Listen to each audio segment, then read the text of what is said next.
back, folks, to episode 34 of the Running Man Self-Regulation Skills and Self-Improvement Project podcast with me, your host, Dr. Armando Dominguez, PhD in health psychology, licensed professional counselor, and an adjunct professor at a local community college. What we're going to discuss today is going to be what I will be calling psychological distance. Not dissonance, but distance. Psychological or cognitive distance. Psychological distance has much to do with how we would perceive an event, whether it be negative or positive, and also the impact it has on us individually, whether it be negative or positive emotion, or even a physical sense that we may have a sense of fear, disgust, or even fight, flight that may occur. And what we're going to consider is, well, what is psychological or cognitive distance, and how does that affect self-regulation? Because it definitely is involved in when we have emotional and physical dysregulation or dysphoric response. And much of that has to do with a sense of belief and also what we would call closeness to what it is that we may be thinking about if we're having a dysphoric recall, or even what we're thinking about when we're having a euphoric or a more fun, enjoyable recall. And how we hold things in our mind, the way we think about them, is also something that gives us some commentary and perspective on how we hold things and believe about them. Not necessarily always a bad thing. Sometimes it can be a very useful thing that helps improve performance, and even would be very closely parallel to what we would see with self-hypnosis or the creative visualization practices that we use in sport. And in sports psychology, they are replete with a number of methods to help improve human performance by virtue of using visualizations. And those are some important things to consider. But there is a belief quality involved. So what is, once again, psychological or cognitive distance? Well, what we're going to do is point out that there are some events that we remember that, let's say the euphoric in this case, are very fun and enjoyable to remember. It could be a holiday, whenever we're with family, if that is something that's enjoyable or positive for you. Could even be playing sport and remembering doing something that stood out in your mind or in your experience, what you've done that was really special to you and you felt really good about. And you may have even been lauded and appreciated and even congratulated for what it is that may have transpired that you were involved in, that you may have done. That could have been an accomplishment, could have been, like for myself, a peak experience whenever I graduated with my bachelor's. And it was amazing to me because both of my parents were there seeing me walk the stage. And I love my dad, rest his soul, but he never really went to my football games and stuff like that. My mother did. But whenever he saw me graduate, he actually went the distance for me, and he showed up. And even as an adult male in my late 30s, that meant the world to me, because it was something that in the back of my mind I did not harbor against my father, but it was definitely something that I realized it would have been nice to have had him and his support in what I was doing at the time when I was younger. So it harkened me back to that, but also it felt like I'd bridged a gap that had been a lonely gap for a long time that now I had, that I could look back and say, hey, he stood up for me there. Even though I know that he raised me and took care of me and all that stuff, it was a very pivotal point for me. And remembering that I really wished in my heart of hearts that he would have been able to attend at least one of my games, and he wasn't able to, even though he picked me up from practice and whatnot. But for me at the time, as a child of about 12 years old, it made an indelible impression in me that somehow was still euphoric to me. And when I think about it, it's a very proud moment because I did graduate and my mom saw me before she passed, and my dad did as well. But also, it was something deeper than that. So there was a valence, this value that I'd added to that experience that somehow bridged to that old experience of his not having attended my football games and stuff, which once again, I love my dad, great man, and I would never hold anything like that against him, but just realizing that there was an element of that sort that carried weight. And This is what I'm talking about, psychological distance. Whenever things bring us to a point of emotion, that even if I recall now, I might get sentimental, get emotional, may even physically feel my heart rate jump, might even have tears or this sort of thing. So we would say that we are close to that, even though the temporal quality, the way we remember things, when we're talking about it, we know that it's been years, but yet it's still recalled as if it's just been moments or maybe just a day. And this has to do with how we represent things in our mind in the visual sense, and our brain cannot tell the difference if something is external to us happening on the outside or something that I'm recalling that happened on the outside in the past, but is being recalled on the inside in my mind. So, not being able to tell the difference, that's a very powerful tool.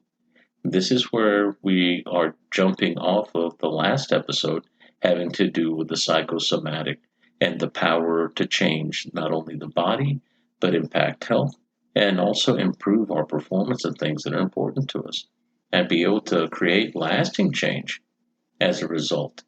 And often with practice, if physical is necessary, but even sometimes without, if it's just a visualization that can help us get to a point of transformation and change and improvement, self improvement. The second part of the title of this podcast, Self Improvement Project, that has to do with self regulation, yes, but also recognizing the tools that actually transcend not only the skill building, but that of improvement of self as a result of using these tools that I share in this podcast. So, the next part, cognitive distance in a dysphoric sense versus the euphoric pleasurable. When have you had a dysphoric recall? That maybe you had an event that was painful, maybe it was shocking or embarrassing, and maybe it was one where you felt like a failure, like all eyes were on you, and maybe someone even made you feel bad and said things because of a pratfall that we take. And even though those are human things, there are those among us that like to stand on the false moral high ground and take a look at someone and make fun of them when they fall or they're weak or somehow seem less than. And people of that ilk, I try to keep away from me because I tend not to really enjoy that sort of thing. But at the same time, I also know that by that feeling of dysphoria, it shapes us and it makes our body remember in a way that is realistic and makes it uncomfortable to recall those memories, even in the present, even if it's been 20 or 30 years in the past versus 20 or 30 minutes. And notice what I said, an opinion of not liking being around those kind of folks, in quotes. Those sorts of events will shape our beliefs, kind of like what I just stated right now, that would be a belief, and moves us in a direction where we have this expectation of faultiness or failure, and maybe even a sense of maliciousness and intention of harm or hurt to oneself or others. And we may not agree to do that. We may not like doing such things, but yet people do such things in our world. But yet we tend to key in on those things because pain hurts. Intentional pain or damage becomes even more hurtful, especially if it's from somebody that's an intimate, somebody that you know and care about, could be a friend, a buddy, and then you realize, wow, I didn't think you were capable of that, and may even ruin a relationship or things of that nature. So, depending on how close those memories are, the dysphoric or the euphoric recall, that's going to determine how close we are to the things that we hold. Does it have to be a long term memory? No, not at all. Sometimes, in the more dynamic sense, if you're working in a clinical setting, I used to be a medic in the military mere years back, you have to put on a very professional distance and not allow your sympathy to get in the way of the empathy. The empathic sense that allows us to recognize and respect when somebody is feeling a certain way is not the same as when we have the sympathetic and we're carrying the weight with them of that pain. Now, there's nothing wrong with having sympathy for someone or experiencing the sympathetic pains that the French would call couvade, the pains of the mother. So when we have that distance, that allows us to have professional capacity to do what we need to do skill wise, and sometimes maybe even delivering a healthful thing like pulling a bandage, removing staples from a wound that is healing. That is in quotes, painful, but yet you know it needs to be done. And sometimes it's a matter of being as wise as possible when approaching such things, because we tend to have these certain beliefs that distance us from the discomfort as much as the person that's experiencing the discomfort. There are those that have experienced being burned or cut or hurt, and having nurses say it's better we just rip the band-aid off. And what if you have many wounds or a large percentage of your body that is wounded? That is more so for the nurse or the person removing bandages or staples, because they want it to be over quickly because it's uncomfortable to them. If they have any kind of sympathetic heart in their soul, they tend to feel those things, and they're being empathetic, meaning they're providing good care. They're trying to do the best they can, but often it's a faulty thing whenever you have somebody working on you doing something painful and you're removing things that are like bandages, and people say it's faster and easier and it's over with. And you ask, would you rather have this done this way versus applying your own wisdom to it and saying it's better if we do this without evidence, versus asking their preference, because they may at least want a little bit of a rest whenever you're pulling such things off, especially bandages over a long wound, taking it a little at a time, because not everyone experiences pain the same way, and it is not a cognitive process. And whenever we try to apply the cognitive wisdom or strategy, thinking that we're doing good for them, when in actuality we may be re-traumatizing them, we're not doing them any good. And that may be a misbelief based on opinion or someone's experience or someone telling you to do it this way, versus asking the person that is the agent in this whole thing, other than the one that is removing the tape. And that's going to be the one that has agency in the experience of the pain, the person getting the tape removed. And why is it that we miss this? We have misbeliefs, wrong beliefs, incorrect beliefs based on opinions, or that we assume because somebody has an authority is correct. And the fact of the matter is a factor within this matter, and that is that we have individual differences. We do not experience pain in exact same way. Now, we're very similar. We have neurological receptors that have pain receptors, pressure and heat and cold receptors that are similar to us, but we interpret those and experience them within the body in a slightly different way. Some of us are more tolerant, some of us are a little more resilient. So individual differences means that we can't treat everybody exactly the same way, because we're all going to respond differently. And a case in point would be that if you give a vaccine to somebody, not just the current one, but generally speaking, we have outliers. Whenever they've done studies, you know that there are going to be people that over-respond, under-respond, and have allergic or even lethal reactions to whatever is given. And that isn't just with the most current, but the ones historically that we've gotten to a point that we can deliver, generally speaking, like for rubella and the mumps. Look up the studies. There are people that passed as a result of those, but it wasn't everybody. And we have to understand that it's a small percentage. And when we look at things from a zoomed out lens, we realize that the greater whole is being impacted in a positive way. And many childhood illnesses were eradicated as a result of that. Now, I am not supporting big pharma here. What I'm saying is that we have to look at facts and look at things rationally, because often many beliefs that we take on and assume, misbeliefs, are not rationally based, but more so emotionally based. They're opinion based. And often those things that we assume, they're ways of trying to find an answer to something that are not only inarguables, but unanswerable in some cases. We might not have an answer for such things. And if those things that we have no answers for give us stress or anxiety, we may obsess over these things. We may start thinking of things over and over repetitively that it resembles something along the lines of a diagnosable obsessive compulsive disorder as a result of believing something to be a certain way.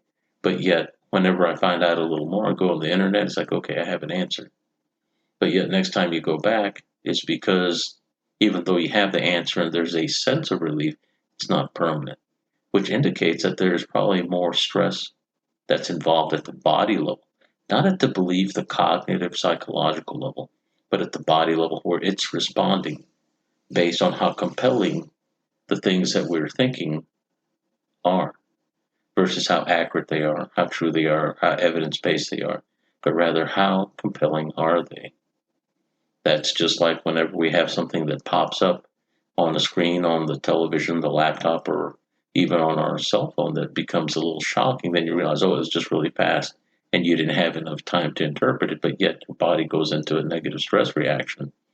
Heart rate goes up, breathing goes up, anxiety, and maybe even we may yell, or shout, or say, I'm scared. And when we realize that, oh, it's just a toy and it was done intentionally, it was just a game, after the fact, you add that, it does not minimize or mitigate in any way the effects of what it is that I experienced as a result of that stressor that came on too fast for me to read, that I by default interpret it as a negative because that's how I'm wired. And it's not because I'm negative or have a negative attitude or I have negative thoughts, but rather those things will elicit the response within our protective nature, within our protective programming that says too fast, unsafe, make safe first, and run, get away, fight, this sort of thing. So when we have psychological distance, we are still trying to keep from going the route of having that overriding physiological response. But there's also a social quality there too, and that has to do with preservation of our ego. When there's embarrassment involved, that's very uncomfortable, and we feel things that resemble like anxiety or panic or irritability. And those are very real physiological reactions in the body. Doesn't matter if it's a real thing. It could have just been an opinion or a rumor, no evidence based, but yet if somebody delivered it with authority and we tend to buy into it, it's not because we're dumb. It's because sometimes something's delivered when we're vulnerable to it.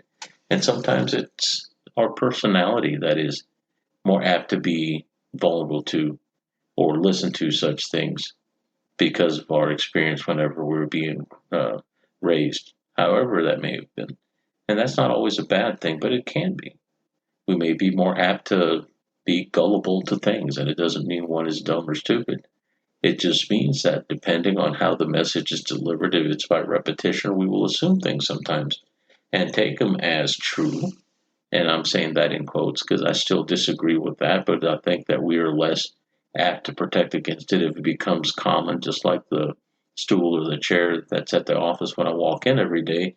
We just take it as being part of the environment, regardless of how noxious or untrue it may be. Now, psychological distance is an important thing to pay attention to. So, what I'm going to point out are going to be a couple of things having to do with safety. Safety meaning, how do I hold my beliefs? And does it serve me? And is this helpful? These are important questions, self directed questions to ask, especially if we've had a reaction and we're away from where the stress may be or where I might experience it. And we can ask, well, is that from today? Is this something that I'm experiencing that is reminding me of something that happened in the past and it's just so similar? Maybe it's an old stress or even a trauma for that matter.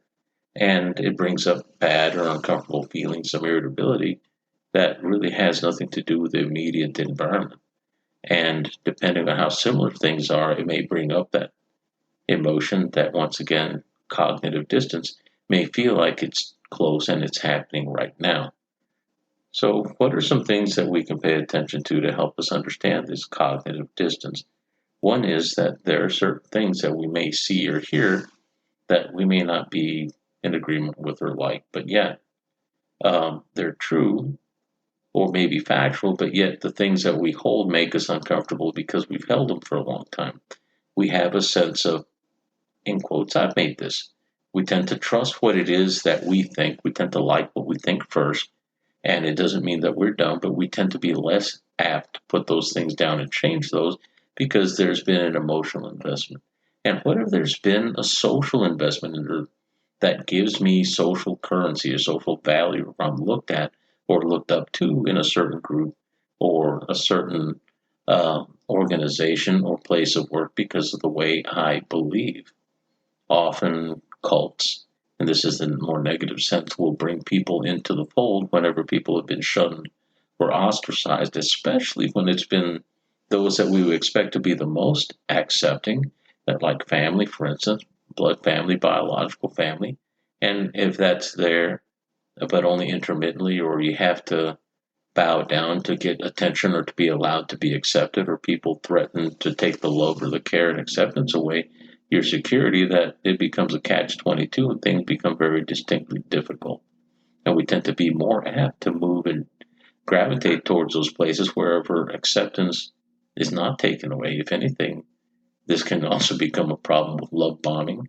Narcissists tend to do this, but also cults and places that require that you think or act a certain way will do that, where there's lots of high level acceptance and no questions or judgments, but yet they tend to espouse their beliefs bits at a time, a little at a time, and they feed it to you until you get to a point wherever you realize you're saying those things and believing those things. But part of it is because we're feeling good things when we're doing that, because the social value, the social currency and acceptance is there.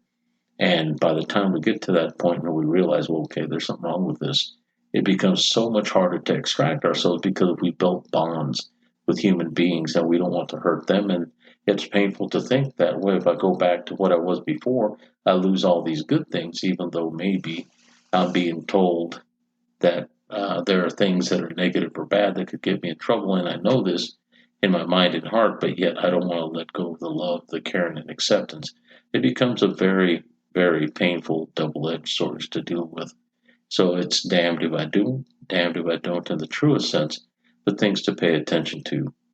Cognitive distance, how far am I in my own mind away from things, will determine whether or not those things that I might entertain as an idea or events that I see or experience, uh, it'll determine whether or not they'll be painful to me. Will I be able to let them go? Will I be able to perform or act within those things or around those things without necessarily taking damage? And whenever we realize what that distance is, it's not always about negatives and bad. The examples I have given have been some particularly negative ones, but really more so an educational point.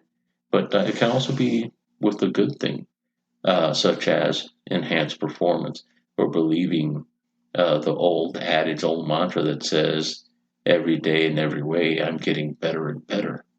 Now, there's no evidence for that, but by saying such things, we tend to gravitate and appreciate such things and people that do such things. And we may actually start having a better attitude and bringing about better things in our lives just by virtue of how we feel as a result of that. And over time, if things are repeated, this is the hypnotic effect. Repeated often enough, it becomes part of our everyday process. We tend to take that as normal. And when that becomes normal, it becomes an improvement. If it's a positive thing, it becomes something that I can euphorically recall. If I can tie good things happening as a result of my having started saying these things to myself every day. And maybe even visualizations work the same way. And the reality check that I want to tell you about, whenever we're breaking away from these negatives that have a cognitive or psychological closeness that hold power over us in some cases, the reality check can be very, very painful. And the quote that is often espoused on the internet and social media is basically an adjustment of what Martin Luther King said: the truth will set you free. But whenever people speak it as far as self improvement, it is usually the truth will set you free, but first it will piss you off. It'll make you angry. And I would say to a large degree that is accurate, because often there is an investment of what it is I believe, because the time I believed in it, we don't want to be wrong. We don't like being wrong. We don't want to feel like we have to move our ladder from the wrong wall because, I put my ladder on this one. Apparently is not the right one. I have to start again at the bottom rung. And that is an ego thing. One thing that is helpful with this is realizing that ego isn't real.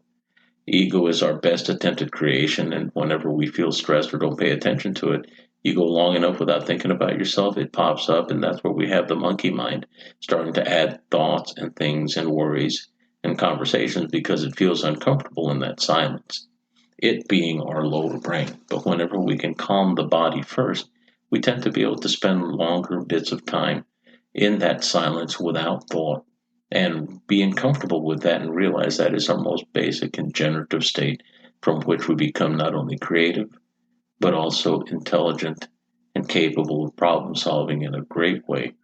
And there is no fear there because there is no time there either. On top of the fact that your ego tends not to rest very well there because it doesn't exist. And it's okay. It comes back. Can't ever really destroy an ego. And there are many that espouse that you can destroy the ego as if it's this fight, when in actuality it's just realizing that our brain does that. And that is a social construct. And whenever we're not socializing, we feel like it's dying, or it feels like it's dying, even though it's just a matter of thought. It's just a think. It's just a result of mind. And it's okay to have that. Nothing wrong with that at all. The idea is not to get so hung up on it that we have mental, emotional pain as a result of that. And we aren't the things that we do. Those things do not define us. I define me as you define yourself moment to moment. And we're some incredible beings. So I want to say we're going to close this for tonight.